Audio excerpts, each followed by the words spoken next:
organización, una fundación, una organización sin fines de lucro, fundada en 1977, que tiene como principal objetivo, ay, no se me mueve la presentación, ahí sí, que tiene como objetivo a largo plazo el desarrollo positivo de niños, niñas y jóvenes vulnerables, esto principalmente a través de la identificación de factores protectores y factores de riesgo. Y el desafío de la Fundación es la implementación de programas sociales con evidencia en sus resultados e impacto. Para esto, la Fundación, entre sus múltiples actividades, ha desarrollado un programa llamado Mi Mapa, que entrega asesorías a instituciones que implementan programas sociales con el propósito de apoyarlos en el robustecimiento de su diseño, también en la elaboración de sistemas de monitoreo y también en el monitoreo de la fidelidad de la implementación. Y el objetivo general es que las instituciones y las organizaciones sin fines de lucro que implementen programas sociales con altos estándares de calidad en su diseño y sean monitoreados en tiempo real. Las asesorías de Mi Mapa son 3. Tenemos una asesoría de ecodiseño, que obviamente se aboca a generar diseños con altos estándares de calidad. La asesoría de monitoreo, en la asesoría de monitoreo se trabaja en crear e implementar estrategias de monitoreo para ir obteniendo resultados en tiempo real y incorporando medidas correctivas dentro del programa. Y finalmente, la asesoría de fidelidad tiene como objetivo asegurar la implementación fiel de los diseños de los programas. Entonces, la Fundación ha participado con organizaciones de distinto tipo, tanto del sector público como del sector privado. Y dicho esto, ya pasamos a nuestro taller propiamente tal, que como ustedes saben se llama Taller de Medición de Resultados y Generación de Evidencia en Programas Sociales, que tiene como objetivo entregar nociones básicas y herramientas prácticas para la introducción del monitoreo y la evidencia en la implementación de programas sociales. Esta es la programación que vamos a tener hoy. Como pueden ver, el taller se divide en 2 bloques, con 2 módulos cada uno. En el primer módulo vamos a ver el concepto de monitoreo, para qué monitorear y qué necesitamos para monitorear. En el segundo bloque vamos a ver el concepto de evidencia, con sus ventajas, también las barreras que encontramos para usar la evidencia y cómo podemos trabajar con evidencia en los programas sociales. De ahí vamos a tener un break para poder descansar un poquito y después retomar el segundo bloque que tiene un carácter un poco más práctico, que quiere entregar herramientas para la construcción de indicadores, viendo también sistemas de información. Y finalmente vamos a ver cómo se pueden utilizar los resultados para la toma de decisiones. Y acá también vamos a ver cómo se relacionan los distintos niveles jerárquicos con la toma de decisión, y también aspectos relacionados con el ciclo de vida de los programas. Entonces vamos a empezar con el monitoreo de los programas sociales. Primero, ¿qué es el monitoreo? El monitoreo es un proceso mediante el cual se recolectan y analizan datos con el fin de proveer información que pueda utilizarse para planear y gestionar la implementación de programas sociales y así obtener los resultados esperados. El monitoreo también es un proceso continuo que requiere recolectar información en distintos momentos dentro del ciclo de vida del programa, o sea, desde la pre-ejecución, pasando por la ejecución, hasta la post-ejecución. En tercer lugar, el monitoreo, importante mencionar que requiere una comunicación ascendente y descendente para poder realizar ajustes adecuados en tiempo real. Con esto nos referimos a que para que el monitoreo realmente funcione tiene que haber una comunicación fluida entre los distintos niveles jerárquicos dentro del programa, porque puede pasar que, por ejemplo, personas más ligadas a los equipos de coordinación o dirección no estén tan familiarizados con las barreras o con las limitaciones que puede encontrar el equipo implementador al momento de realmente implementar el programa, ¿cierto? Y asimismo el equipo implementador puede no siempre tener mucha idea sobre cuáles son los objetivos estratégicos de la organización o el programa, etc. Entonces mantener esta comunicación fluida es súper importante para que los sistemas de monitoreo puedan funcionar bien. Y por último, el objetivo del monitoreo es permitir la toma de decisiones informadas principalmente. Entonces, ¿para qué monitorear? Bueno, además de esta ventaja de tomar decisiones informadas, nosotros creemos que el monitoreo contribuye a instalar lo que llamamos la cultura del desempeño. Esto es cambiar la forma en la que el equipo piensa y actúa frente a la implementación del programa, haciendo que el foco pase desde la realización de las actividades a centrarse en el compromiso con el logro de los resultados. Esto no significa que las actividades dejen de tener importancia, porque las actividades son las que nos permiten implementar nuestro programa, pero sí entender que las actividades están al servicio de lograr objetivos, de lograr resultados, y que eso debería ser lo primordial. Además, también es importante saber que la realización de actividades no siempre va a llevar a lograr el logro de los resultados, porque podríamos quizás tener ahí problemas de diseño, o problemas de la ejecución que no permitan que las actividades lleguen a los resultados esperados. Entonces, la cultura del desempeño se caracteriza por desarrollar 4 áreas de liderazgo dentro de las organizaciones. La primera es el foco en el desempeño, que es un poco lo que les comentaba recién, de movilizar al equipo hacia el compromiso con el logro de los resultados esperados. También está el estar presente, que es la participación activa dentro del programa, y también la priorización del sistema de monitoreo, en el sentido de que es el sistema de monitoreo el que nos permite obtener resultados en tiempo presente. En tercer lugar, tenemos propiciar un espacio seguro. Entonces, esto es crear una cultura que promueva y valore el aprendizaje de las buenas y malas experiencias, generando espacios para que las distintas personas dentro del equipo puedan compartir sobre lo que ellos creen que funciona y no funciona dentro del programa. Y por último, abrazar el cambio. Esto es estar abierto y promover cambios adaptativos dentro del programa, pero siempre manteniéndose fiel a el propósito y el fin del programa. Entonces, ¿qué necesitamos para monitorear? Acá vamos a ver los distintos pasos que vamos a explicarles a continuación. Primero está el conceptualizar, el operacionalizar, medir, interpretar y mejorar. Entonces, para ver cada uno de estos pasos, vamos a pensar en un programa ficticio que tiene por objetivo reducir el sedentarismo de sus beneficiarios. Entonces, el primer paso es la conceptualización, que es un proceso que permite definir de forma clara y medible los conceptos centrales del programa desde la perspectiva del programa. Y para ello se definen las dimensiones que constituyen un determinado concepto, las que se van a medir a través de indicadores para dar cuenta de lo real. La conceptualización, hay conceptos que son bastante simples, que van a poder desagregarse en una dimensión o 2 dimensiones, como por ejemplo podría ser la vejez, que se puede entender como en una dimensión como por ejemplo la edad, mientras que hay otros conceptos que son un poco más complejos, como por ejemplo la salud, que requieren más dimensiones para poder definirse, como podría ser la presencia de enfermedades o el estado físico aeróbico o el estado de nutrición, etc. Entonces, siguiendo con nuestro ejemplo del programa para reducir el sedentarismo, tenemos este producto priorizado y este resultado priorizado. Producto entendido como el resultado inmediato de la realización de una actividad, y el resultado entendido como el efecto o el cambio que genera en la población beneficiaria la actividad. Entonces, como producto priorizado tenemos que el concepto es personas participan de los talleres. Acá la definición es que participar significa que asisten a los talleres, que realizan las actividades solicitadas en ellos, y además formulan preguntas durante la jornada. Y las dimensiones en consecuencia son la asistencia a los talleres, la realización de las actividades y la formulación de preguntas, que si ustedes ven en la definición se identifican claramente que son lo que componen como esta definición de la participación. Mientras que en el resultado priorizado, el concepto es fortalecer los hábitos saludables de los participantes. La definición es fortalecer a los participantes los hábitos que les permiten lograr un estado de completo bienestar físico, mental y social. Y en las dimensiones podemos ver cómo se desagregan los distintos hábitos que componen este estado de completo bienestar, ¿cierto? Hábitos físicos, hábitos mentales y hábitos sociales. Bueno, teniendo estas dimensiones, podemos pasar al siguiente paso, que es la operacionalización, que consiste en traducir el concepto para que sea claramente identificable, medible y comprensible por observación empírica, es decir, mediante indicadores. Y acá vamos a necesitar un indicador al menos por cada dimensión. Y acá ya nos concentramos solamente en el producto priorizado, en la participación en los talleres, y tenemos que en el caso de la dimensión de la asistencia, el indicador es el porcentaje de personas inscritas que asisten a los talleres virtuales. En el caso de la realización de actividades tenemos que es el porcentaje de personas que realizan las actividades solicitadas, y por último la formulación de preguntas, el indicador es el porcentaje de personas que formulan preguntas durante la jornada. Entonces ya tenemos nuestro concepto, nuestra definición, nuestras dimensiones y nuestros indicadores.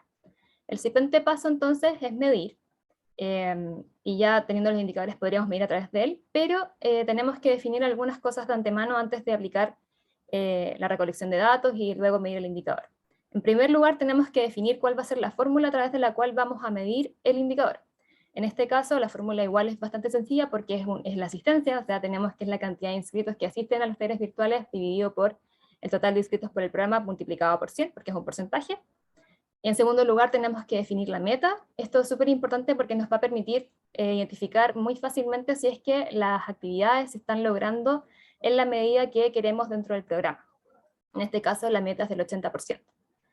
En tercer lugar, tenemos que definir la periodicidad de la medición, es decir, cada cuánto tiempo vamos a medir el indicador. En este caso tenemos que el indicador es semanal. Esto podemos verlo con que, no sé, el programa necesita identificar muy rápidamente cuando la asistencia empieza a disminuir. Entonces, semanalmente para ellos es una frecuencia que les sirve para poder actuar rápidamente y corregir lo que tiene que corregirse para que la participación aumente, ¿cierto? Después tenemos que definir el instrumento de recolección de datos. En este caso, el instrumento de recolección de datos es el registro de la asistencia de los talleres, que como estamos midiendo asistencia es bastante evidente, pero acá es importante mencionar que el instrumento de medición tiene que estar súper validado por quienes lo van a ocupar, como que por quienes van a recolectar la información, como por quienes después van a medir, van a usar esa información para poder medir el indicador. Y por último tenemos el responsable de tanto la recolección de datos como después el análisis de los datos. Y en este caso son los monitores de los talleres, que aplican el registro de asistencia y miden cuántas personas asistieron a los talleres. Bueno, teniendo estas cosas y ya habiendo recolectado la información, podemos pasar al siguiente paso, que es la interpretación. En la interpretación tenemos la oportunidad de sacar conclusiones en torno a los resultados del monitoreo y identificar espacios de mejora para la implementación del programa. Entonces acá, siguiendo con el ejemplo que teníamos del porcentaje de inscritos que asisten a los talleres, tenemos este gráfico que nos muestra el porcentaje de asistencia en los meses de marzo, abril, mayo, junio y julio. Entonces acá tenemos dos formas de hacer conclusión. La primera es la conclusión estadística, es decir, básicamente qué nos dicen los datos. En este caso, el ejemplo es que el porcentaje de personas inscritas que participó de los talleres virtuales aumentó en 23 puntos porcentuales en el mes de junio respecto al mes de mayo. En el lado izquierdo de la pantalla tenemos algunas pistas para poder ir construyendo estas conclusiones estadísticas. En el primer punto tenemos que es bueno reportar el o los datos más relevantes. En este caso, si vemos el gráfico, podemos ver que de marzo a mayo la participación fue bastante parecida, o sea, no hubo como algo muy interesante que contar, pero de mayo a junio se pega un salto súper importante, que de hecho en la conclusión estadística se dice que son 23 puntos porcentuales. Entonces podemos decir que dentro del gráfico este es un dato súper relevante para concluir sobre él. En el segundo punto tenemos mencionar la unidad de medida, que puede ser un porcentaje, un promedio, una nota. En este caso, al principio de la conclusión estadística tenemos que es el porcentaje de personas inscritas. Y eso también se relaciona con el tercer punto, que es mencionar la unidad de análisis, o sea, es decir, estamos hablando de colegios, de personas, de comunas, etc. Y en este caso estamos hablando de las personas inscritas que participaron de los talleres virtuales. Y por último está el identificar el atributo al cual se hace referencia, si es que corresponde, en este caso sí corresponde, porque estamos hablando de la participación en los meses de junio y mayo, que son nuestros atributos. Por otro lado, tenemos nuestra conclusión sustantiva, es decir, en términos del programa, qué implicancias tienen los resultados. Y acá la conclusión que tenemos de ejemplo es que se observa un aumento importante en la participación en el mes de junio respecto a la de los meses anteriores, lo que se sostiene en el mes siguiente, es decir, en julio. Y este aumento en la participación se podría deber a la introducción de mayor flexibilidad horaria para los talleres. O sea, estamos relacionando los resultados con algo vinculado con la implementación del programa. En el caso de la conclusión sustantiva también podríamos considerar la meta, por ejemplo, no sé si se acuerdan, pero en unas láminas anteriores dijimos que la meta era el 80%, y acá si bien la participación aumentó bastante, sigue sin llegar al 80%. Entonces podemos generar instancias para conversar sobre qué podríamos hacer para seguir aumentando la participación, o ver si la meta del 80% es realmente una meta factible para nuestro programa. Respecto también a la interpretación, es importante señalar que no todas las variaciones van a ser siempre significativas. No sé si ustedes han escuchado a veces que se habla sobre que algo aumentó significativamente o que hay una diferencia significativa entre A y B. Pasa que para definir si una diferencia es significativa o no, se requiere hacer pruebas estadísticas, que son un paso un poco más complejo dentro del análisis de datos. Y además pasa que con una muestra pequeña, que muchas veces es con lo que suelen contar los programas, diferencias que parecen ser muy grandes no siempre son significativas. Entonces, ¿qué podemos hacer para analizar los datos? Tenemos que observar con cuidado y estar especialmente atentos a la generación de tendencias dentro de nuestros resultados. Y por otro lado, si tenemos un tamaño de muestra más o menos considerable, podemos decir que una diferencia de al menos 5 puntos porcentuales, no 5%, es diferente, es algo relevante dentro de nuestro programa. Entonces acá en la conclusión estadística tenemos que se dice que aumentó 23 puntos porcentuales en el mes de junio respecto al mes de mayo la participación, lo que sería relevante si consideramos este tip de los 5 puntos porcentuales, pero en ningún caso se dice que es una diferencia significativa o que es un aumento significativo. Y ahora pasamos a el último paso dentro del monitoreo, que es como el paso de mejorar. En el paso de mejorar, la idea es que se puedan generar instancias de participación de las distintas personas que componen los equipos que trabajan en el programa. De acá, la idea es poder reflexionar sobre los resultados del monitoreo y encontrar espacios de mejora. Entonces, algunas preguntas que podrían guiar estas conversaciones está el qué conclusiones podemos extraer de los resultados obtenidos, que es algo que deberíamos tener de nuestro paso anterior, ¿cierto?, de la interpretación. Si se cumplieron o no las metas propuestas, que también es algo que podríamos tener dentro de las conclusiones sustantivas que vimos anteriormente. Si se dieron las relaciones planteadas entre actividades, productos y resultados, que es algo que se define más a nivel de diseño, podríamos ver si es que nuestras relaciones se están cumpliendo o no. Y finalmente, ¿qué medidas podríamos implementar para ir mejorando el programa y obtener los resultados que esperamos? Y con esto terminamos la parte de monitoreo y pasamos a la generación de evidencia dentro de los programas sociales. Pero antes de entrar de lleno en los contenidos, les voy a contar un poco sobre 2 ejemplos de programas sociales que han trabajado con evidencia. El primer caso es el programa Scare Straight, que es un programa que se inició en Estados Unidos en 1970, que tenía como objetivo el desistimiento de trayectorias delictivas de jóvenes, exponiéndolos a experiencias de la cárcel por tiempos muy acotados. Lo que se hacía era juntar a grupos de jóvenes con comportamientos delictivos, con convictos por cerca de 3 horas, con el objetivo de enderezarles la conducta, o sea, asustarlos para enderezarles la conducta, que es lo que dice un poco el nombre del programa. La cosa es que en 1979 se expuso un documental que mostraba la experiencia de un grupo de jóvenes dentro del programa, y este documental fue súper popular, se exhibió en varias partes del mundo, en Estados Unidos también, por supuesto, y algo importante es que al final del documental se exhibía que el 90% de los jóvenes que había pasado por el programa no había reincidido. Entonces, esto llevó a que el programa fuera replicado en varios estados de Estados Unidos y también que llegara a otras partes del mundo, a otros países. La cosa es si cumplió o no su objetivo el programa. Y la respuesta es lamentablemente que no. Desde 1982 aproximadamente se empezaron a llevar a cabo estudios con grupos de control aleatorio, que fueron descubriendo que el programa, al contrario de lo que decía el documental, generaba efectos negativos dentro de los jóvenes que participaban, aumentando las tasas de delitos y también de reincidencia. Entonces al final tenemos un programa que cerca por 12 años se implementó sin tener muchas ideas sobre los resultados que iba generando, y finalmente estaba haciéndole daño a los jóvenes que pasaban por el programa.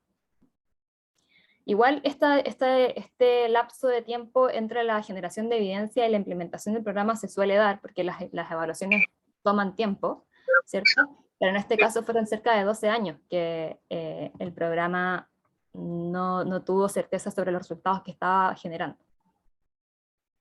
Y por el otro lado tenemos el programa Decidiendo un Futuro Mejor, que es un programa que busca reducir la deserción escolar a través de campañas masivas de información vía volantes y videos que se ven en clases de orientación, que se entregan a los establecimientos educacionales. Y la pregunta es si consiguió su objetivo, y la respuesta es que sí.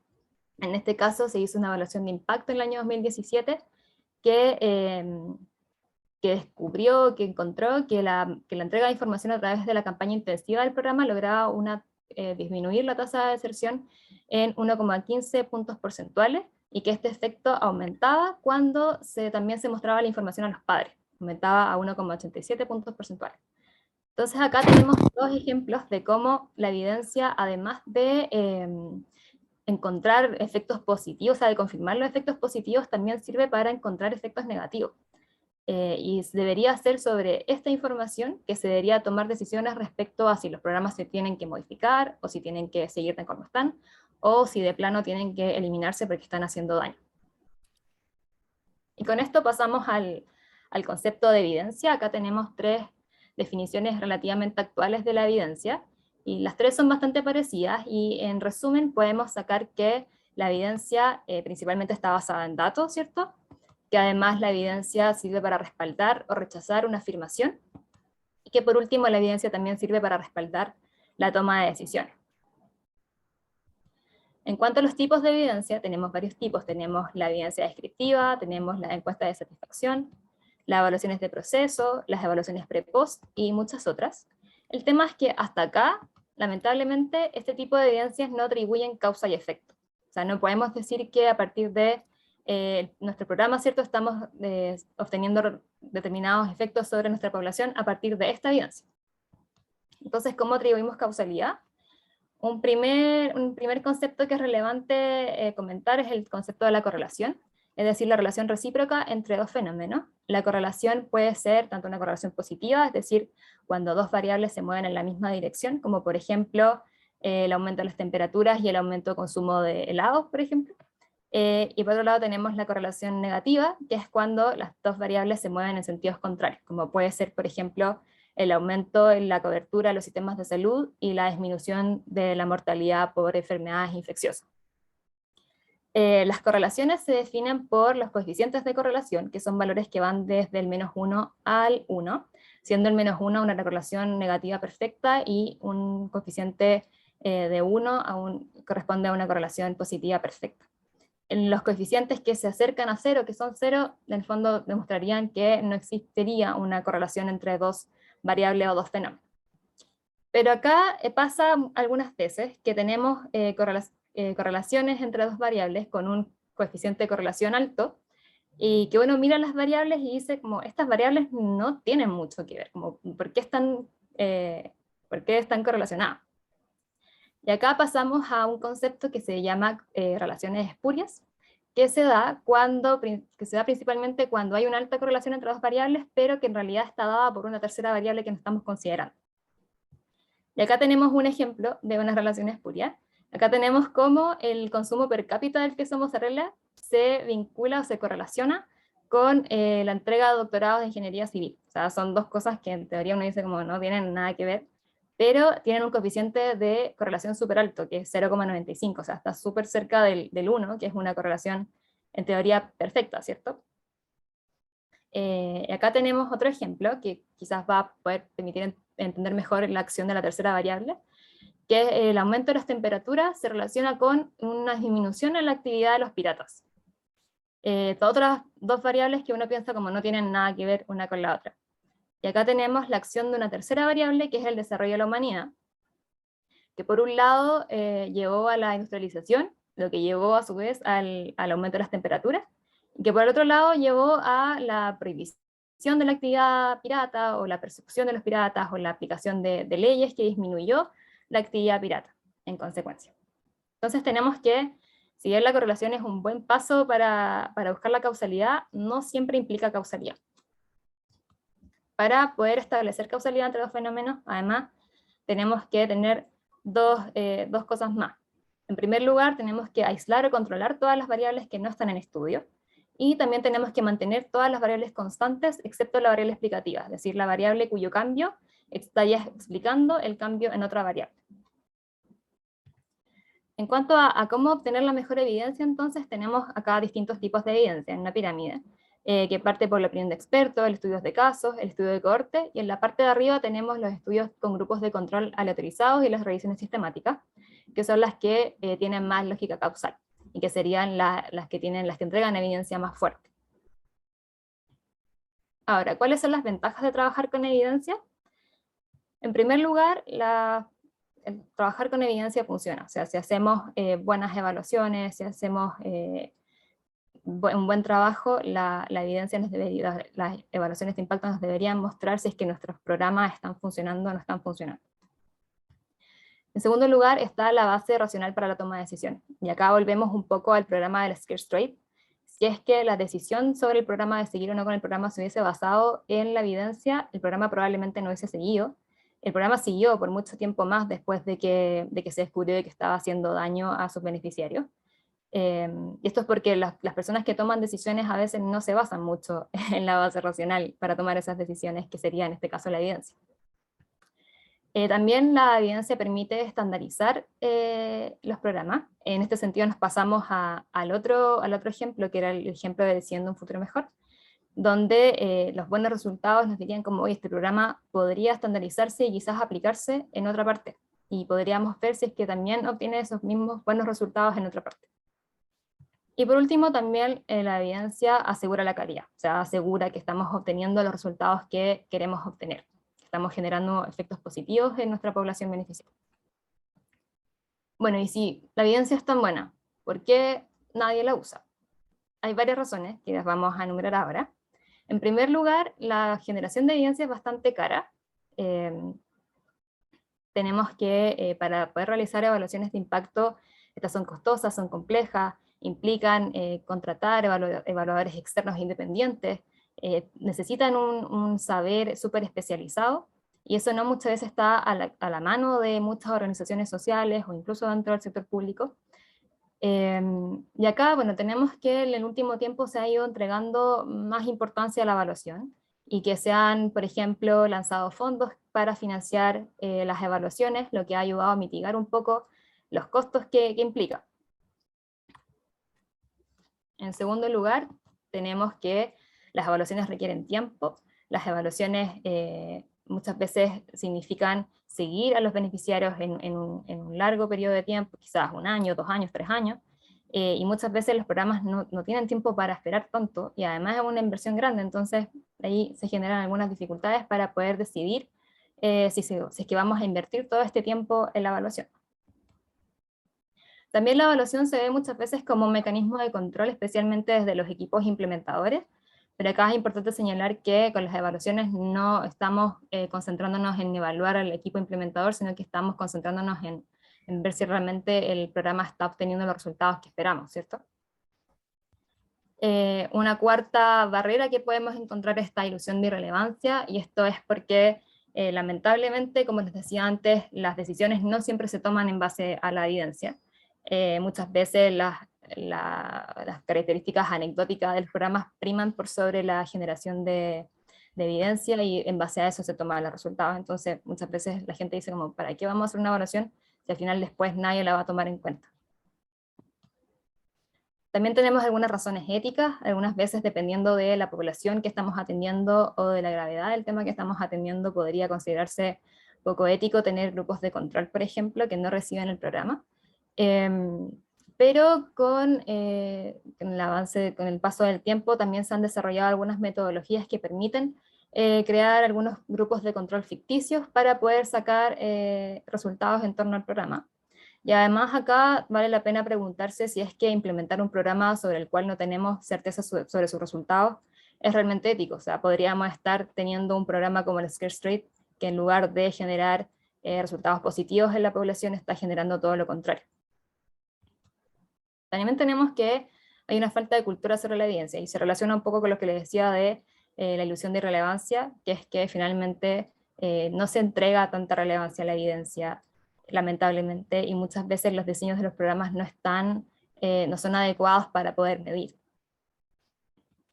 Y por último tenemos el desajuste con los tiempos políticos, y acá es que muchas veces las evaluaciones, como toman tanto tiempo, exceden los periodos políticos o los ciclos políticos. Entonces los beneficios de, por ejemplo, una buena evaluación ya no la recibiría la persona que la impulsó, sino que otra persona, y eso hace que los incentivos se diluyan un poco. Pero acá es importante poner el foco en que estamos viendo si el programa realmente funciona o no, que eso es lo importante, o sea, pensar en el bienestar del país más que si es que me está dando créditos políticos a mí o no. Entonces, ¿cómo lo podemos hacer para trabajar la evidencia en los programas sociales? Acá tenemos 2 alternativas, que son las que trabajamos en la Fundación principalmente. La primera es implementar programas con altos estándares de calidad, que es lo que trabaja la asesoría MIMAPA que les comentaba al principio, En este caso, la idea es que los programas puedan definir claramente cuál es la problemática que están enfrentando, cuáles serían su propósito, cuál sería su fin, ¿cierto? Poder entrelazar bien sus componentes, ver cómo se relacionan entre sí, ver también cómo las actividades dentro de cada componente se relacionan con los productos y con los resultados, y eso obviamente con el objetivo del programa, y también identificar adecuadamente poblaciones potenciales, poblaciones objetivos y la población beneficiaria. Es decir, que el programa esté diseñado de buena manera para que en teoría alcance el resultado que estamos esperando. Y acá podemos ocupar perfectamente evidencia descriptiva, evidencia pre-post, algunos estudios, experiencia de otros programas para poder basar nuestras relaciones entre actividades, productos y resultados en algo, ¿cierto? Que no es que simplemente se nos ocurrió que esto se relaciona con esto otro, sino que lo basamos en algún tipo de evidencia. Quizás no va a ser una evidencia ecológica causal, pero sí una evidencia que está documentada en otras experiencias. Y por otro lado tenemos los programas basados en evidencia, que también es algo que ha trabajado la Fundación en los últimos años, que es que existen programas que ya tienen evidencia, que tienen evaluaciones de sus resultados y que han dado certeza de sus buenos resultados. Y lo que se hace es traer esos programas desde donde se están implementando a nuestro país, por ejemplo, y acá pilotear esos programas y ver si es que acá también están obteniendo los mismos resultados. Obviamente ahí puede que sea necesario adaptar ciertas cosas dependiendo de cada país, pero en el fondo la idea es ver si este programa implementado tal cual está generando los mismos resultados en otra parte. Y bueno, Pedro les va a comentar un poquito más sobre el trabajo con evidencia en la siguiente parte, pero con esto estamos terminando el primer bloque. Entonces son las 10:38, 39, 10:40 digamos. Los invito a ¿Vale? conectarse, dime. Es que hay una pregunta en el chat que había hecho Ah, Cristian Rojas hace un rato. No sé, Cristian, si estás por ahí. Que comentaba sí. si hay información sobre el síndrome del burnout en los equipos de trabajo. No sé, Cristian, si puedes dar un poco más de contexto para explicar o aclarar la pregunta.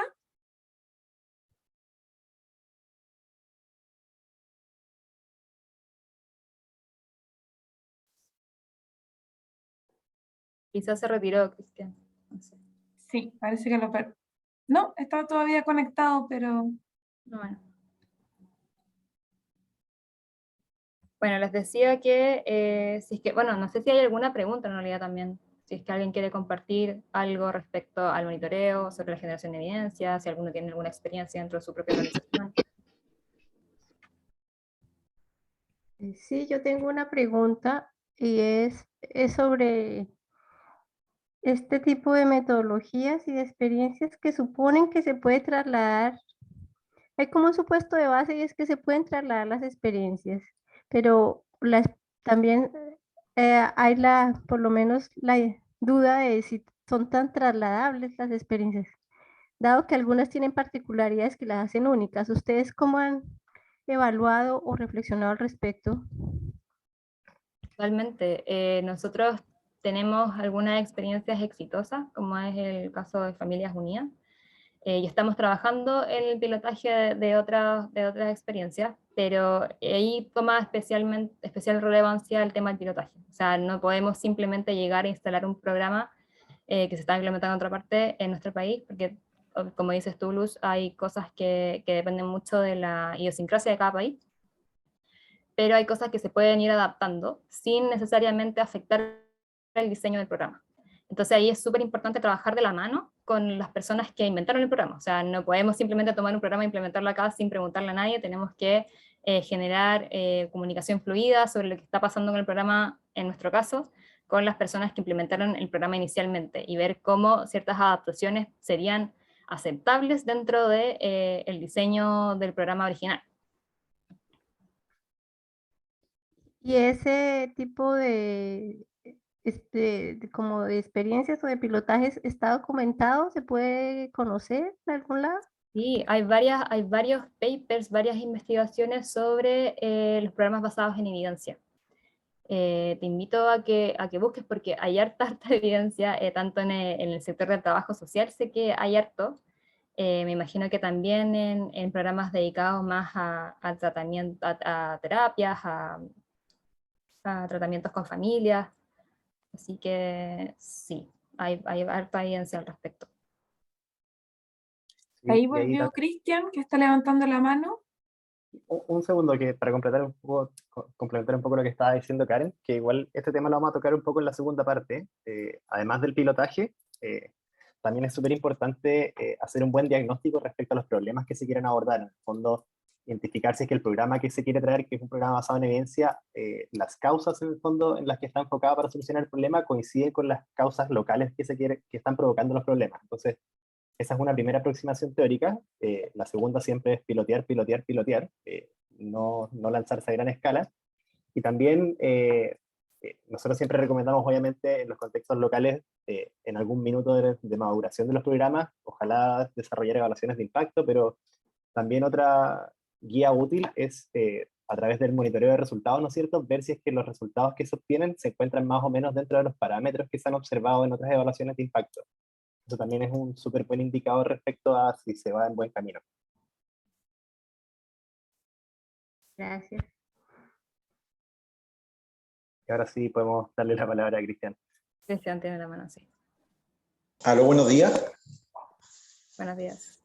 Aló, buenos días. Felicitaciones, Karen, por la presentación. No, mi consulta está referida al síndrome de burnout, los equipos quemados. ¿Por qué menciono esto? Porque yo trabajo en proyectos sociales y muchas veces la rotación del personal o el tema de la pandemia, la licencia, cuando uno crea un vínculo con el participante, usuario, y después el profesional no continúa con eso.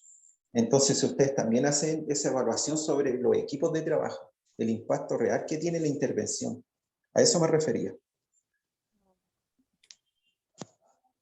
No sé, Pedro, si tú sabes un poco de eso. Sí, o sea, como fundación, nosotros estamos aplicando una encuesta como interna a los equipos. Efectivamente, desde que empezó la pandemia, se incorporó el cuestionario como la escala completa del cuestionario de burnout. Y claro, mide como tres dimensiones, ¿no es cierto? Una es como el cansancio emocional, la otra es la despersonalización y la otra es la de realización personal, si me acuerdo bien. Y obviamente las primeras dos dimensiones, la de despersonalización, que es como cuando una persona empieza a tratar a otros como objetos, es sumamente importante dentro de los equipos que hacen intervención, ¿no es cierto? Y la otra también es la de cansancio emocional. Sobre todo en época de pandemia, es algo que empezó como a arrojar como ciertas preocupaciones y que es algo que hay que irle dando seguimiento, pero de todas maneras es súper recomendable utilizar esa escala dentro de los equipos de trabajo. Ahora, hay que tener cierto ojo o cierto resguardo con la utilización de esa escala, porque está súper pensada para, primero, trabajadores de la salud y para profesionales de la educación. Ahí es donde está más validada esa escala. No sé si hay trabajos de validación de esa escala a nivel nacional, pero sí es una escala que se muestra súper consistente. Pero claro, nosotros la estamos usando, la fuimos adaptando un poco, así que estamos como en proceso de ir viendo cómo se comporta la escala y todo, pero de todas maneras es un instrumento súper útil que al menos yo recomiendo que se utilice dentro de los equipos de trabajo, sobre todo los que hacen intervención y trabajan directamente con los usuarios.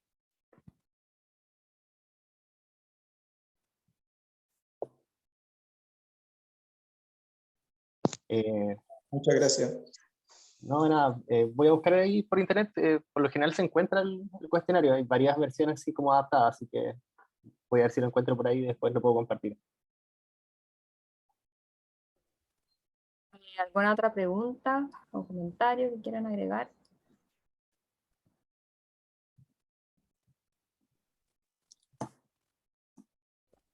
Entonces, pasamos a nuestro break. Son un cuarto para las 11. ¿Les parece volver a las 11? Sí. Ya.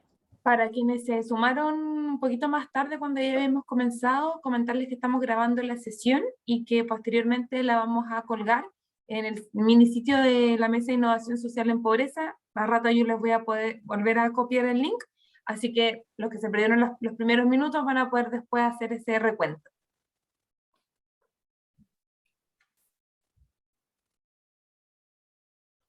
Gracias. Nos vemos a las 11 entonces. Pues nos vemos.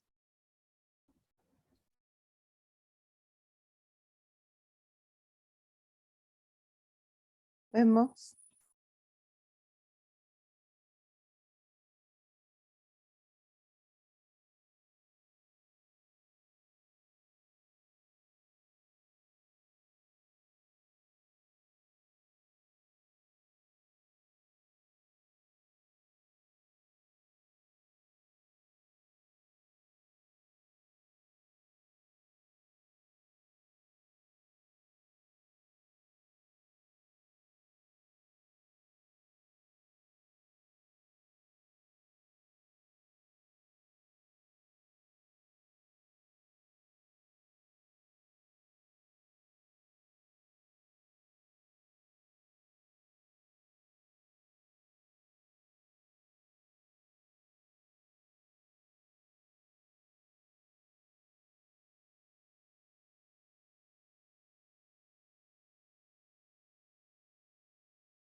Super, Karen. ¿Estamos entonces?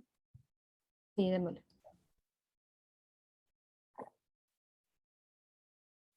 Ya, Esperemos perfecto. que la gente haya vuelto, si nos pueden dar una señal de que están por ahí. Si En pueden el levantar chat la quizás. manito, algo. Yo acá. Súper, buenísimo. Dale, Pedro. Muchas gracias, Jimena. Bueno, aprovecho de presentarme, no he tenido el espacio todavía. Mi nombre es Pedro López, también soy parte del área de estudios de Fundación San Carlos de Maipo. Soy sociólogo de profesión y también estoy estudiando un magíster en políticas públicas en la Chile. Así que este tema es una cosa que junto con mis compañeros del área de estudio nos encanta, de alta ñoñería en el equipo, así que felices de estar acá con ustedes compartiendo nuestra experiencia. Esta segunda parte del taller corresponde al módulo de construcción de indicadores y cómo los podemos usar para tomar decisiones dentro de la ejecución de las intervenciones. Y les propongo, bueno, esta presentación se va a estructurar en dos partes, entonces les propongo que hagamos una pequeña pausa en la primera parte y ahí vamos haciendo pequeñas preguntas y luego vamos avanzando con la segunda parte y abrimos otra ronda de preguntas cuando terminemos esta segunda parte. Voy a tratar de estar también leyendo sus preguntas por el chat para ver si las podemos ir respondiendo. Ahora específicamente, ¿qué vamos a ver en este segundo módulo? En primer lugar, vamos a hacer una pequeña revisión de lo que son los programas basados en evidencia. Ya Karen nos da algunas luces de por dónde puede ir esto, ¿no es cierto? La idea es apoyarnos en los conceptos que estuvieron trabajando anteriormente. Vamos a entrar en los sistemas de información centrales con los que debe contar todo programa social, es decir, los sistemas de información de usuarios, los sistemas de información propios de la intervención y los sistemas de información financiera. Veremos también la importancia de que estos sistemas de información puedan dialogar entre sí y cómo lograr que esto ocurra, ¿no es cierto?, para luego pasar a otros conceptos relevantes asociados a las características que deben cumplir los indicadores. Y cerraremos esta primera parte con un ejemplo, con una aplicación práctica de los contenidos. Y la segunda parte nos vamos a enfocar principalmente a cómo utilizar los datos para que puedan tomar las mejores decisiones posibles, ¿no es cierto? Es decir, la información que obtenemos a través de los indicadores, cómo esto alimenta las decisiones que permite tomar, ¿no es cierto?, medidas correctivas para encauzar los resultados de los programas. Vamos a revisar cómo se estructuran los procesos de toma de decisión en relación a la estructura organizacional de los programas. Vamos a ver la utilidad de utilizar distintos niveles de agregación en el cálculo de los indicadores. Esto permite favorecer una apropiada toma de decisiones para encauzar la ejecución de los programas. Y cerraremos con el ciclo de vida de los programas sociales y cómo se relaciona esto con todos los demás elementos que vamos a ir revisando durante la presentación, siendo todo esto lo que está a la base para elaborar un plan de gestión de información del programa, que es el último elemento que vamos a revisar durante la implementación. Para no tomarme todo el tiempo en la introducción, esta lámina resume un poco lo que es la visión que tiene la Fundación, al menos, sobre el camino que atraviesa o el proceso de maduración de un programa social para convertirse en un programa basado en la evidencia. Si se fijan, lo más a la izquierda abajo del diagrama, encontramos que se propone que los programas deben estar diseñados con estándares de calidad, ¿no es cierto? ¿A qué nos referimos con esto? Apunta a que los programas estén construidos utilizando lógicas causales, ¿no es cierto?, donde se formule de manera clara y coherente el problema que se busca atender, enunciándolo como una situación negativa que afecta a un grupo de la población y que debe ser resuelto. Pero sobre todo es relevante que se identifiquen en este momento de diseño, ¿no es cierto?, y se establezcan las causas que provocan el problema, respaldándolo con evidencia, como nos comentaba Karen, ¿no es cierto?, lo cual permite encauzar que las causas que están provocando el problema, ¿no es cierto?, se correlacionen o tengan un diálogo, ¿no es cierto?, con los distintos componentes que van a dar vida al programa, lo que permite en el fondo establecer al menos una relación a nivel teórico, que vamos a estar abordando las causas que van a generar el cambio positivo que queremos en la población, ya que están siendo atacados por un problema que genera una situación negativa, ¿no es cierto? Hay alguien que tiene su micrófono abierto. Por favor, si lo puede cerrar.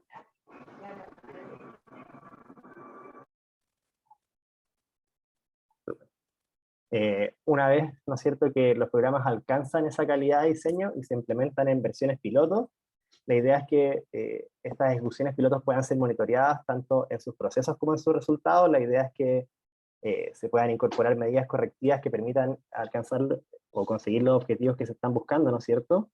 Y una vez que las implementaciones piloto han alcanzado un nivel suficiente de madurez y los resultados presentan cierta consistencia, es el momento adecuado o el momento en que nosotros recomendamos en que se pueda llevar a cabo evaluaciones de impacto, que es justamente lo que marca esa línea puntuada que dice constatación de efectos, ¿no es cierto? Y de esta manera, cuando se logra constatar que el programa logra producir los cambios deseados en quienes intervienen y consecuentemente logra revertir la situación negativa que afecta a ciertos grupos, ¿no es cierto? Es el momento en que nosotros decimos que el programa puede comenzar su proceso de escalamiento, ¿no es cierto? Y que debe ser implementado con fidelidad al modelo para asegurar que estos resultados se alcancen. Ahora, como nos comentaba Luz, es importante, ¿no es cierto?, siempre considerar el tema contexto, ¿no es cierto? Nosotros sabemos que no necesariamente si implementamos un programa que ha demostrado efectos en cierto contexto, si se aplica en cualquier momento o en cualquier lugar va a conseguir los mismos resultados. Ahí, ¿no es cierto?, profundizar un poco lo que le estábamos diciendo, nosotros siempre como fundación recomendamos desarrollar procesos de pilotaje y también monitoreo de estas adaptaciones, ¿no es cierto?, para saber si es que los resultados que se están obteniendo más o menos se condicen con las experiencias previas en otros contextos donde se han logrado resultados similares. Eso siempre da buenas señales de que se va por buen camino, y finalmente también la idea es que se puedan realizar evaluaciones de impacto también en los nuevos contextos, cosa de tener confianza y seguridad que los programas están alcanzando los resultados que se esperan. Entonces, en este momento es cuando nosotros decimos que estamos hablando de programas basados en evidencia, pero ¿qué son exactamente los programas basados en evidencia? Nosotros como fundación hemos establecido 4 criterios que se deben cumplir para decir que estamos hablando de programas basados en evidencia. En primer lugar, decimos que los programas deben cumplir con un criterio de especificidad. ¿Qué vamos a entender por esto? Que el programa cuenta con un diseño correctamente especificado, ¿no es cierto?, donde se distingue a nivel teórico un problema y se formulan sus causas y efectos que provoca, y esto se encausa con los componentes de acción o cómo va a atacar el programa el problema, ¿no es cierto? Además de todos los otros niveles de detalle que requiere un diseño, por ejemplo, las actividades, los materiales y todos los otros elementos de diseño que componen un programa social. La idea es que esté todo correctamente especificado en esta etapa de diseño. Además, se exige un criterio de disponibilidad, que en términos simples refiere a lo listo y al alcance que se encuentra un programa para ser implementado. En términos súper concretos refiere a lo manualizado que se encuentra un programa. La idea es que tenga un nivel de documentación suficiente a un gran nivel de detalle, cosa de que alguna organización que quiera implementar ese programa pueda implementarlo apegándose el diseño. Acá un ejemplo súper simple, nos vamos a salir un poco de lo que son programas basados en evidencia, pero es súper ilustrativo. Por ejemplo, no sé si a ustedes les ha pasado que tienen un local de comida favorito o algo un lugar donde les encanta ir, y por lo general abren una nueva sucursal, y uno va y se encuentra con la desagradable sorpresa que la comida que a uno tanto le gustaba es algo absolutamente distinto al lugar favorito donde uno iba. Esto ocurre porque por lo general estas organizaciones no tienen un nivel de madurez suficiente, o al menos los procesos de producción no están lo suficientemente detallados para que se pueda replicar de manera fiel el producto que se quiere conseguir. Esto es como una metáfora de lo que podrían ser los programas basados en evidencia.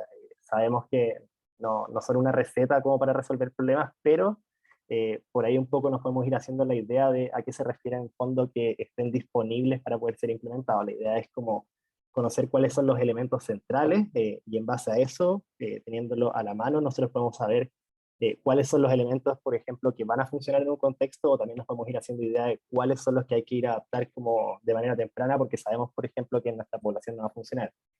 Muchas veces en la fundación, cuando traemos programas, incluso antes del primer pilotaje, ya hacemos adaptaciones, por ejemplo, del lenguaje, de los materiales, cosa de que el programa que se está implementando haga sentido para los usuarios a los que se pretende llegar.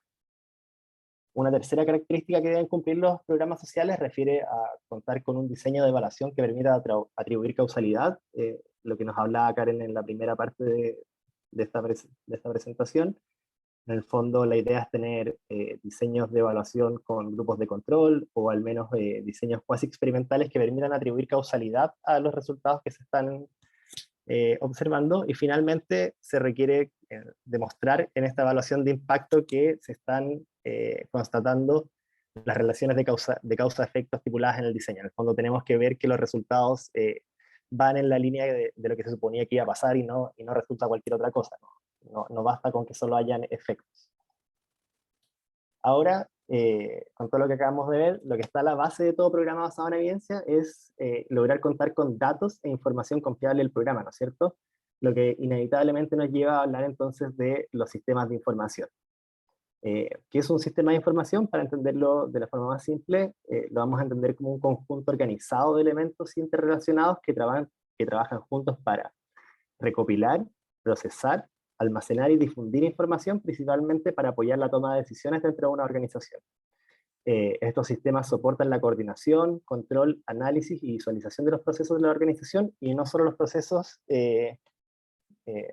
Nos queda un poco corta la definición ahí, también podemos hablar como de los resultados de la organización, no solo de los procesos. ¿Cuáles son los elementos que componen los sistemas de información de todo programa? El inventario mínimo que nosotros hemos identificado que compone un buen sistema de información de los programas sociales debe contener a lo menos 4 sistemas de registro: un registro de usuarios, que es donde se recolecta toda la información asociada, por ejemplo, a los datos de contacto, informaciones sociodemográficas, y lo más importante es toda la información asociada a las variables de interés que el programa busca modificar.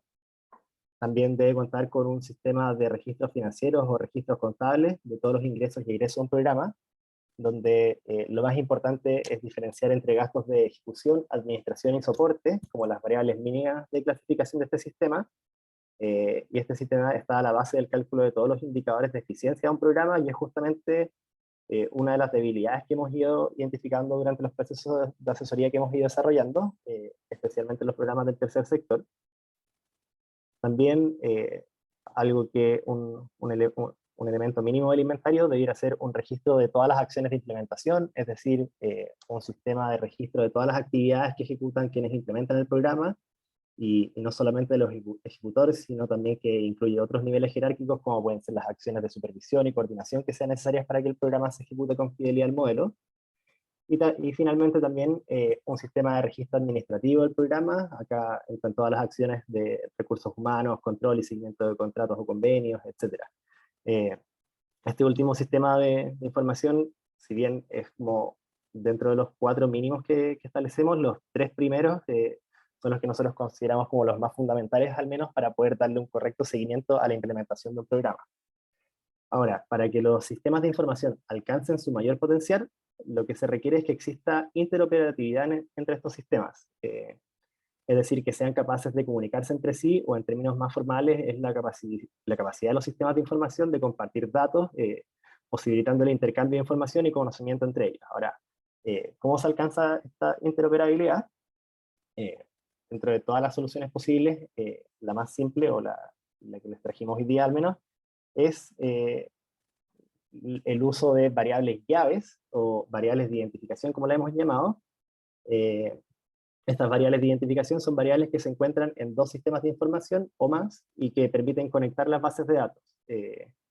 La variable llave más básica, la que podemos pensar, ¿no es cierto?, sería el root, por ejemplo, o en los sistemas contables pueden ser los centros de costo, para quienes están más familiarizados con ese tipo de sistema de información. Y también, no solamente utilizar el root, por ejemplo, permite la comunicación entre sistemas de información de los propios registros de la organización, sino que también la utilización de esta variable llave permite conectar los datos que genera la propia organización con datos que pueden estar en otros sistemas de información. Por lo general, sistemas de registro público son muy útiles, y uno puede obtener, en el fondo, mucha más información de sus usuarios, o en el fondo calcular indicadores bastante más complejos. Ahora, ¿cómo podemos avanzar para tener un sistema de información eficiente en nuestras organizaciones? Primero, la primera clave es que el sistema sea aceptado y validado por todos los miembros de la organización, ¿no es cierto? Muchas veces nos encontramos con organizaciones que su principal problema es lograr que todos los miembros usen los sistemas de registro, por ejemplo. Entonces, es importante avanzar en que todos los miembros de la organización logren reconocer la importancia de estos sistemas y que al mismo tiempo esté diseñado para acoplarse de manera natural al trabajo de los ejecutores y no represente una sobrecarga de trabajo, lo que lleva inevitablemente a que sea visto como algo negativo y que no aporta al alcance de los objetivos, sino que en el fondo simplemente hace más difícil la pega. También el sistema de información debe ser oportuno, es decir, debe permitir que tomemos decisiones a tiempo. No nos sirve un sistema de información desfasado de la implementación, ya que no permitirá la toma de medidas correctivas y encauzar de manera correcta la ejecución de los programas para que alcancen sus metas. También es muy importante que se concentre en los puntos estratégicos de control. No podemos pretender que los sistemas de monitoreo sean sistemas demasiado pesados, ¿no es cierto?, que terminen entorpeciendo la ejecución de los programas. En este sentido es mejor contar con menos indicadores, pero bien diseñados, que den cuenta efectiva del proceso de implementación. Muchas veces ocurre que las organizaciones tienen demasiados indicadores, tienen sistemas de monitoreo demasiado complejos que finalmente caen en desuso y no son revisados y por tanto dejan de dar soporte a la ejecución de los programas. Y finalmente algo que va muy de la mano con lo que ya comentábamos en el primer punto es que los sistemas de información deben ser armónicos y coordinados con la corriente de trabajo. Ahora vamos a revisar algunos conceptos claves como en la elaboración de indicadores. Vamos a ver algunas definiciones tanto de la DIPRES como de la CEPAL, que son bastante similares, ¿no es cierto? ¿Qué vamos a entender por indicadores? Es una herramienta que entrega información cuantitativa respecto al logro o resultado de los diferentes aspectos del programa, lo que puede cubrir aspectos tanto cuantitativos como cualitativos del logro. Y si nos ponemos un poco más técnicos, es una expresión que establece una relación entre dos o más variables, la que comparada con periodos anteriores, permite evaluar el desempeño que se construye a partir de los objetivos, ¿no es cierto? Entonces, ¿qué nos dice la DIPRES? Como qué características debe cumplir los indicadores. En primer lugar, nos dice que los indicadores deben ser pertinentes, es decir, que sean adecuados para medir el resultado. Deben también cumplir con la condición de independencia de factores externos, es decir, que no deben estar influenciados por otros factores, ya que puede hacer que se tomen decisiones basadas en conclusiones erróneas. Es decir, lo que se refiere a la independencia de factores externos es que lo que produzca la variabilidad del indicador esté directamente relacionado con alguna variación en el fenómeno que estamos tratando de capturar. También es muy importante es que los indicadores deben intentar, en la medida de lo posible, ¿no es cierto?, ser simples y comprensivos. Esto permite que la interpretación de los indicadores esté al acceso de todos los actores relevantes del programa, lo que permite promover que los sistemas de monitoreo sean validados e incorporados efectivamente en la operación del programa. Muchas veces caemos en la tentación de generar indicadores lo más sofisticados que podamos, ¿no es cierto?, pero esto termina complejizando su interpretación, llevando a que se tomen conclusiones equivocadas en algunos casos, e incluso que los indicadores caigan en desuso, ¿no es cierto? Cuando tengamos que enfrentarnos a la decisión de optar por uno u otro indicador para monitorear algo, recordemos siempre este criterio y tratar de ir siempre por lo más simple, ¿no es cierto? Los indicadores además deben ser comparables. Acá se incluye la dimensión de temporalidad, ¿no es cierto? No sacamos nada si cambiamos los indicadores de una implementación a otra. Para cada ciclo de implementación cambiamos el indicador o su unidad de medida. Esto hace que se pierda la comparabilidad, entonces no vamos a saber cómo fue un ciclo de implementación en comparación a otro. Y por último, deben ser también costos razonables. No podemos pensar que el sistema de monitoreo consuma la mayor parte de los recursos de un programa, ¿no es cierto? Siempre debemos mantener en nuestro horizonte que lo más importante es la ejecución de la intervención para solucionar un problema, y los sistemas de monitoreo son un medio para que esto ocurra. No centrarnos como en el sistema de monitoreo como si fuera la solución a todos los problemas, sino que la ejecución es lo más importante. Ahora, algo muy, muy similar, ¿qué nos dice la CEPAL? Bueno, primero, los indicadores deben ser objetivos, es decir, que no deben estar influenciados por nuestra forma de pensar o sentir. Nuestro punto de vista o nuestras emociones no pueden influir en el indicador en forma alguna. Por ejemplo, si quisiéramos medir la temperatura de algo, nosotros obviamente pensaríamos independiente de la unidad de medida, ¿no es cierto?, utilizar una herramienta que sería un termómetro para saber cómo la temperatura de algo, y no vamos a confiar en la opinión de otra persona, no le vamos a preguntar cómo, qué tan caliente está eso, ¿no es cierto? Sería muy poco objetivo, sería un indicador muy poco confiable. También nos dicen que los indicadores deben ser relevantes, lo que quiere decir que tienen un aspecto importante del logro del objetivo o del proceso. Muchas veces nos encontramos con indicadores que miden aspectos muy específicos de un objetivo y no logran entregar una panorámica general del cumplimiento del logro, sino que de un aspecto muy particular, lo que nos permite tomar como conclusiones sustantivas. También nos encontramos nuevamente un aspecto asociado a la eficiencia. La CEPAL nos dicen que deben ser prácticos y económicos, que es lo mismo que nos proponía la I3 cuando nos dice que deben ser costos razonables, ¿no es cierto? Que no destinemos los recursos de la organización todos al sistema de monitoreo, sino que solo una cierta parte del presupuesto, ¿no es cierto? Y que privilegiemos la ejecución misma.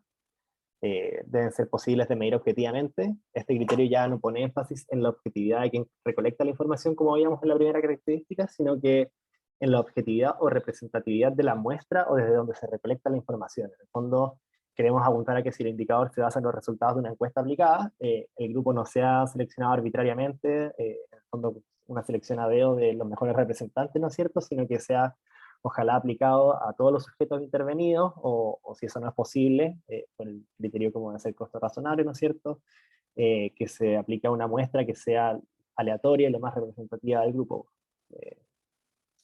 Y también los indicadores deben ser específicos en el sentido de que midan efectivamente lo que se propone medir y no otra cosa. Y finalmente, los indicadores deben estar asociados a un plazo. Esta es una dimensión nueva que nos propone la CEPAL. Es decir, que debe establecerse un horizonte temporal donde se va a contrastar los resultados alcanzados y se comparará con las metas establecidas al inicio de la ejecución. Pero también nosotros como fundación queremos rescatar que hay un aspecto que no se menciona generalmente, sino que nosotros lo queremos relevar, que es que la sensibilidad de los indicadores también importa. ¿A qué nos referimos? A que el indicador sea capaz de captar las variaciones sutiles y revelar a tiempo los cambios en los factores o problemas que se pretenden abordar. La sensibilidad se puede ver de dos maneras. Uno, el factor variabilidad. Muchas veces encontramos indicadores que son poco sensibles, es decir, como que no son capaces de captar las variaciones sutiles, como decía la definición, sino que varían muy poco, entonces pareciera que no hay cambios. Y el otro es el factor tiempo. Muchas veces ocurre que los cambios que se producen en las personas intervenidas son de largo plazo, ¿no es cierto? Entonces, una buena alternativa es buscar indicadores proxy de estas variaciones. Aquí un súper buen ejemplo es cuando uno trabaja, por ejemplo, en programas de parentalidad, cuando quiere abordar problemas, por ejemplo, de problemas conductuales en niños, niñas y adolescentes, es muy probable que los cambios que se produzcan a partir de la intervención, ¿no es cierto?, se vean a partir de un año y medio, 2 años, en la mejora de los problemas conductuales, pero hay ciertos cambios que se pueden captar más a tiempo, que pueden ser cambios que se producen directamente en los cuidadores que participan de esta intervención y que están a cargo de cuidar a los NNA, ¿no es cierto? Entonces, ahí podemos ir viendo cambios de manera temprana y no esperamos, por ejemplo, 1 año y medio después para saber si nuestro programa sirvió, ya que vamos a comenzar antes un nuevo ciclo de intervención y no vamos a saber si estamos logrando lo que queremos. Y ya para ir cerrando esta primera parte, les traigo un ejemplo de cómo la construcción de un indicador puede afectar efectivamente como su sensibilidad en el fondo. Este es un ejemplo real, pero está bastante simplificado. Por ejemplo, si quisiéramos elaborar un índice de calidad de atención hospitalaria, esto está dado por una función que utiliza la tasa de mortalidad, por ejemplo, por un lado, y la tasa de infecciones hospitalarias, intrahospitalarias por otro. La tasa de mortalidad, bastante simple, se calcula en el fondo por la cantidad total de muertes en un centro de salud dividido por el total de egresos, por 100, eso nos da el porcentaje. Y lo mismo la tasa de infecciones intrahospitalarias, la cantidad total de infecciones que se producen al interior del establecimiento, partido por el total de egresos por 100. Y la transformación de estos porcentajes en una escala de 0 a 1, ¿no es cierto?, nos da el índice de calidad hospitalaria, que se ha determinado que La tasa de mortalidad pesa un poquito más que la tasa de infecciones intrahospitalarias, va a poner 60% y 40% en este caso. Ahora, algo importante, ¿cómo se hace la transformación de estas tasas? Aquí, para que no crean que esto es solamente arbitrario, sino que dependiendo de cómo se va comportando el indicador, uno va estableciendo ciertos tramos, ¿no es cierto?, como de deseabilidad, y uno establece una calificación entre 0 y 1. Obviamente estos tramos en este momento, como para el ejercicio, los establecimos como a dedo, pero es solo para que se entienda. Por ejemplo, si nosotros usamos una función lineal, podemos decir que si la tasa de mortalidad es menor a un 1%, le entregamos la calificación máxima de un 1, y si la tasa de mortalidad es mayor al 5% en un hospital, le vamos a dar la calificación 0,5, que va a ser la nota mínima. Y en el fondo, si la tasa de mortalidad está entre el 1% y el 5%, vamos a otorgar una calificación dada por la función lineal que une estos dos puntos. Y por el otro lado, para la tasa de infección intrahospitalaria vamos a hacer algo similar. Si la tasa de infección intrahospitalaria es menor a 0,1, le damos una calificación 1, si es igual a 0,4 le damos la mitad de la calificación, y si es superior a 0,8, vamos a decir que eso no es aceptable, ¿no es cierto? Y le vamos a dar una nota 0. Ahora, los tramos que quedan entre estas dos notas los vamos a calificar con una función lineal entre esos dos tramos, pero también vamos a calcular el índice de calidad hospitalario con otro tipo de función, que es algo que nosotros nos encontramos bastante en las organizaciones que utilizan tramos. Entonces genera como tramos como bien cortados y que genera como distorsión en las notas. Por ejemplo, si tuviéramos la tasa de mortalidad menor a 1, le damos la calificación 1 también, y si es mayor a 5, le damos la nota mínima al 0,5, pero si está entre 1 y 5, le vamos a dar fijo la nota 0,75. Y para la tasa de infecciones vamos a hacer lo mismo.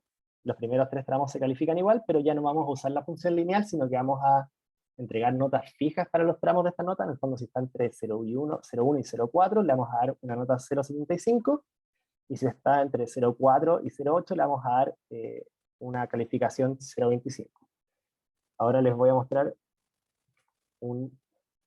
la base de datos como para que se hagan la idea. Esta es como la base de datos que está detrás, son números inventados, ¿no es cierto? Tenemos los hospitales acá, tenemos la cantidad de muertes, las infecciones, los egresos, y en estas columnas de acá estamos calculando las notas que estábamos viendo anteriormente, y tenemos en las últimas 2 columnas el índice de calidad hospitalaria, y ya con puro ver la tabla vemos que las notas acá, cuando usamos funciones lineales, vemos como notas mucho más graduales, como que tenemos un indicador bastante más sensible que si vemos el tramo. Ahora, si es que vamos a la presentación de nuevo, traje esto como para que lo puedan ver de una forma un poco más visual. Esto es una tabla de frecuencia simple. Vemos que cuando utilizamos funciones lineales, la variabilidad del indicador es mucho más alta, tenemos mucha mayor cantidad de notas en el fondo por hospital. De hecho, cada nota se repite una sola vez. Cada hospital, teníamos 20 hospitales en esta muestra, obtiene una nota distinta. Es un indicador súper sensible, mientras que cuando establecemos estos tramos, la variabilidad de las notas se reduce muchísimo. Solo puede obtener ciertos valores. Entonces, el indicador es súper poco sensible, y hospitales que pudieran tener desempeños súper distintos, parece que en el fondo tuvieran desempeños iguales, lo cual nos puede llevar a tomar conclusiones erróneas. Voy a pasar rápido por esta, pero es otra forma de graficar, ¿no es cierto?, esta distribución de frecuencia con unos histogramas, pero a la izquierda vemos que usando la función lineal da mucha más variabilidad que utilizando los tramos. Hasta acá con la primera parte. ¿Alguna pregunta, duda, comentario?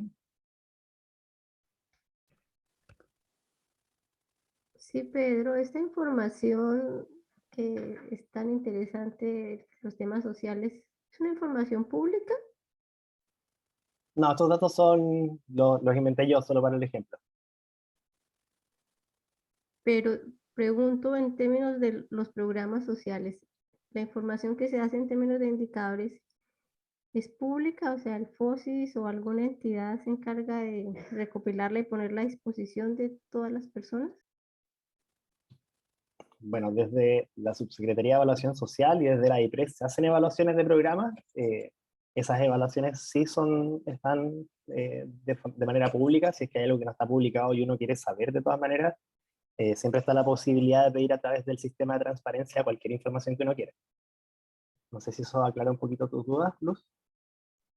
Sí, es que yo me imagino que por lo que son tan interesantes, importantes estos indicadores, sistemas de información, me gustaría saber si se recopilan, se ordenan, se ponen a disposición y se van como incrementando, porque no los conozco, por eso pregunto.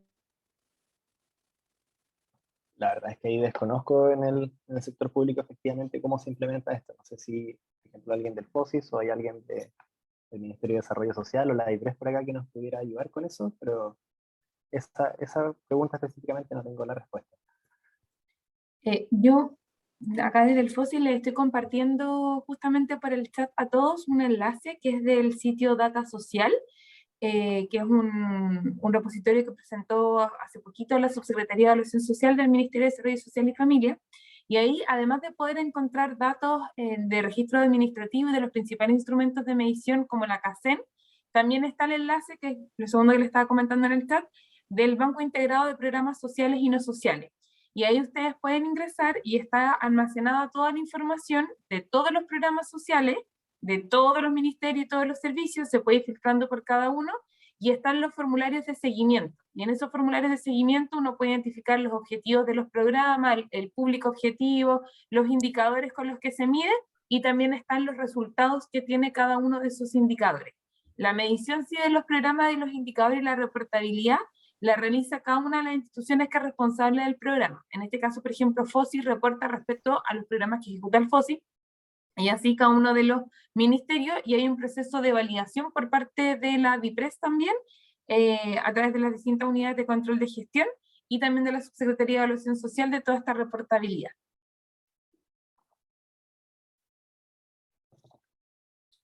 Buenísimo. No sé, Luz, si ahí te queda más resuelta la duda. Sí, muchas gracias. Súper. Y ya con esto vamos a pasar a la segunda parte de esta presentación, de cómo utilizar los resultados para la toma de decisiones. Un primer elemento que debemos tener a la mano cuando queremos analizar los procesos de toma de decisión es la estructura organizacional o estructura jerárquica del programa, ¿no es cierto?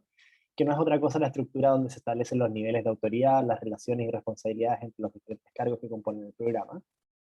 Nosotros hicimos, para simplificar un poco el esquema, en esta presentación vamos a reducir las estructuras jerárquicas a 3 niveles. Sabemos que la configuración de las organizaciones en general es algo bastante más complejo y que varía mucho de organización en organización, ¿no es cierto?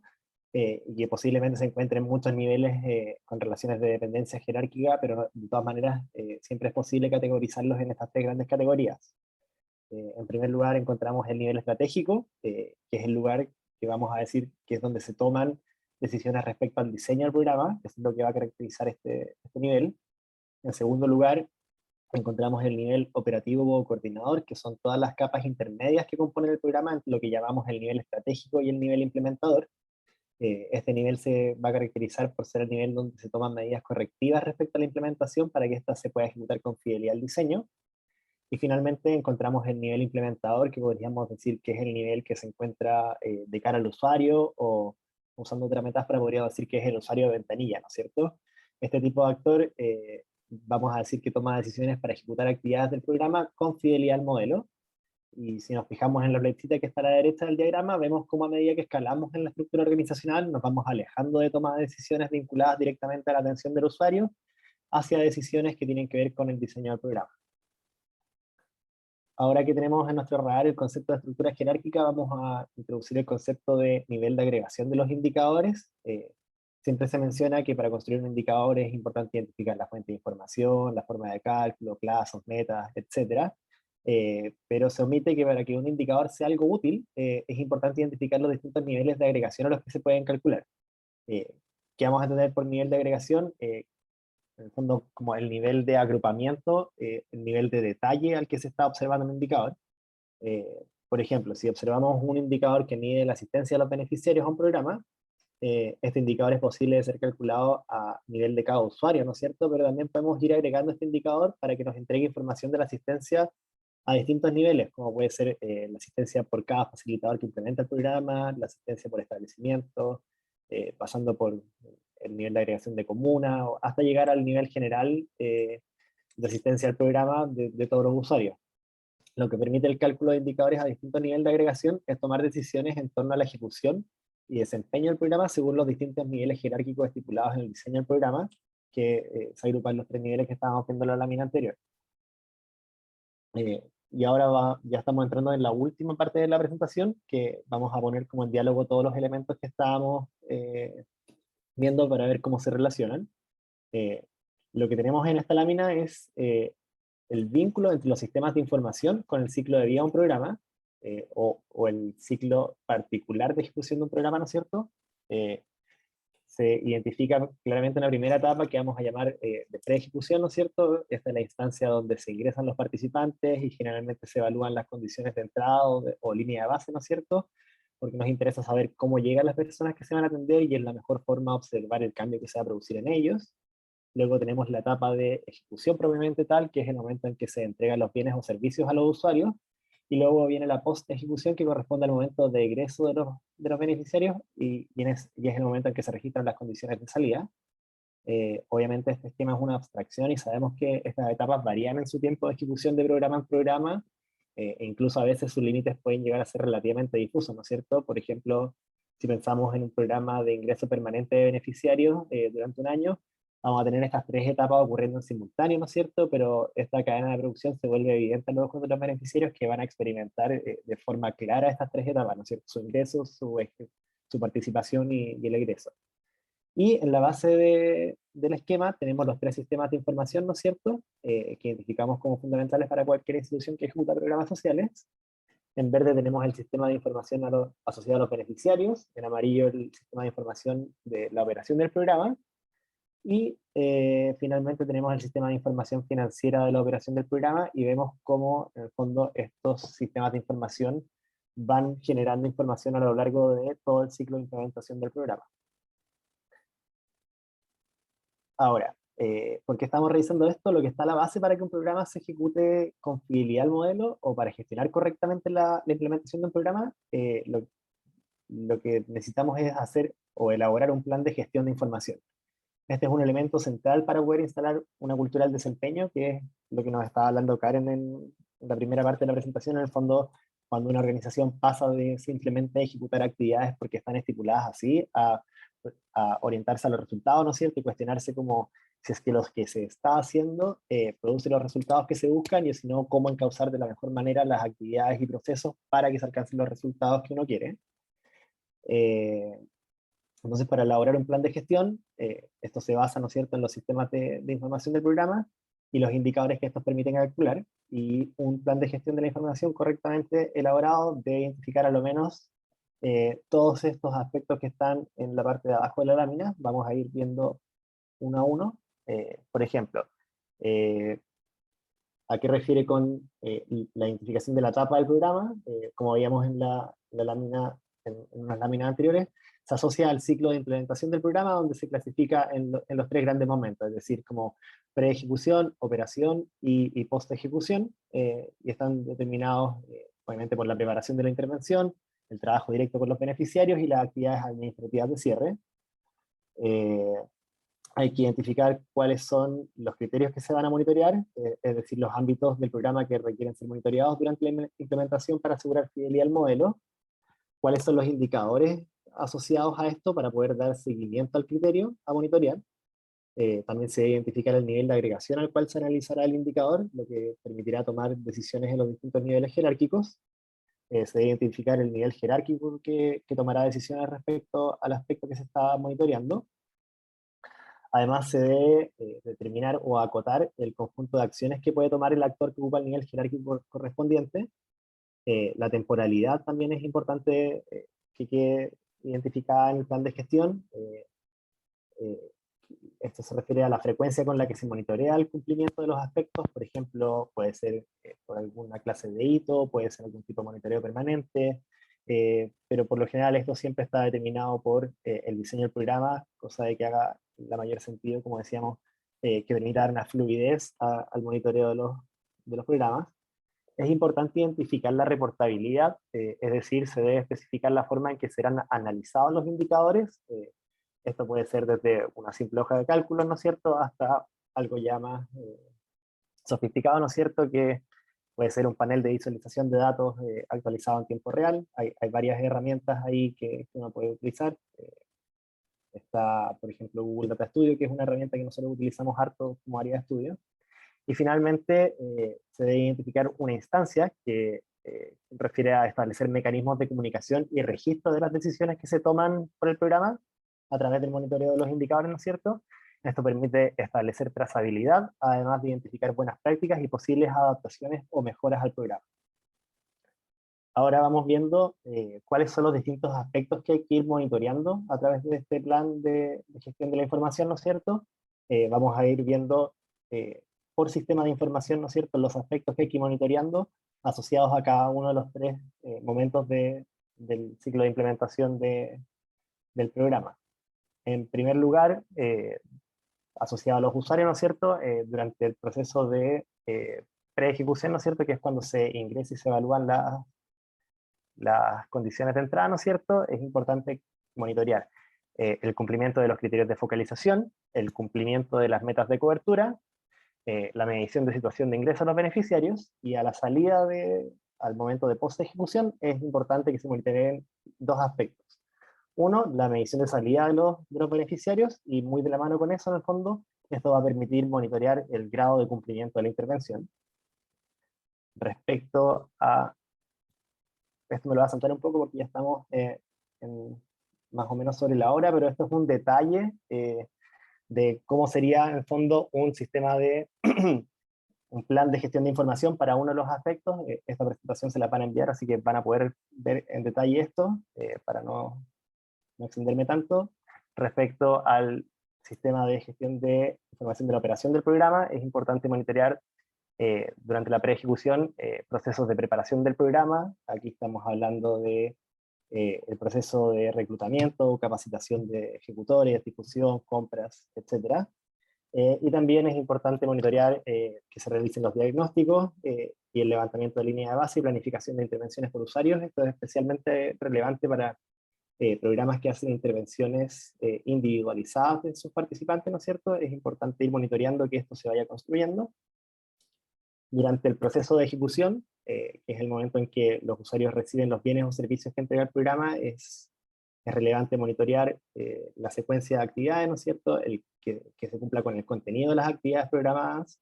Es importante ir monitoreando la continuidad de las intervenciones, es decir, ir viendo qué usuarios se van quedando atrás, ¿no es cierto?, las deserciones, qué está ocurriendo, ¿no es cierto?, para generar estrategias de retención y enganche. Y finalmente es importante monitorear el aspecto de entrega de productos y servicios que se compromete el programa. Y finalmente, durante el egreso es importante monitorear aspectos de cierre administrativo, que pueden ser indicadores de eficiencia, indicadores de contrato y otros aspectos legales, ¿no es cierto? Y el cierre programático, que es el momento donde se calculan las coberturas, los ingresos, la fidelidad que se alcanzó al modelo, etc. Nuevamente la tablita que les va a quedar para que después puedan revisarlo en mayor detalle. Y finalmente los aspectos a monitorear para cada uno de los momentos de ejecución asociados al sistema de información financiera de la operación del programa. En la pre-ejecución encontramos aspectos relevantes a monitorear, tales como aspectos de preinversión que consideran pilotajes, adaptaciones, todos los gastos en que se incurre para el diseño del programa, licencias, certificaciones, estudios, etc. Y otros gastos de preparación de la intervención. Acá encontramos el fondo de compra de materiales, procesos de reclutamiento, capacitaciones, difusiones. Todo esto es algo que se considera como un gasto 100% operativo.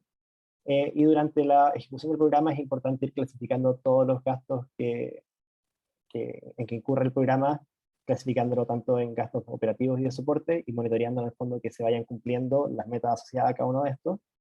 Y finalmente, en la post-ejecución es importante dar seguimiento a indicadores de pago final de proveedores para, en el fondo, que cierre finalmente administrativamente la ejecución del programa. Y con eso ya voy a ir dando por terminada la presentación, así que voy a dar espacios a dudas y preguntas que puedan ir teniendo.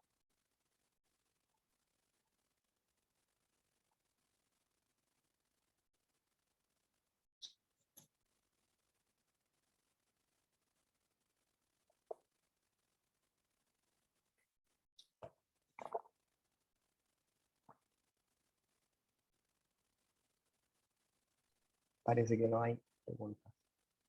Sí, parece que no hay dudas. No tenemos más comentarios en el chat. Ahí Muy Jimena claro dice que todo. estaba muy claro todo. Buenísimo. Bueno, volver a comentarles que la grabación de la presentación va a quedar en la página web de la Mesa de Innovación Social en Pobreza. Quizás se va a demorar un poquito en que esté arriba, pero quizás ya la próxima semana ya va a estar lista.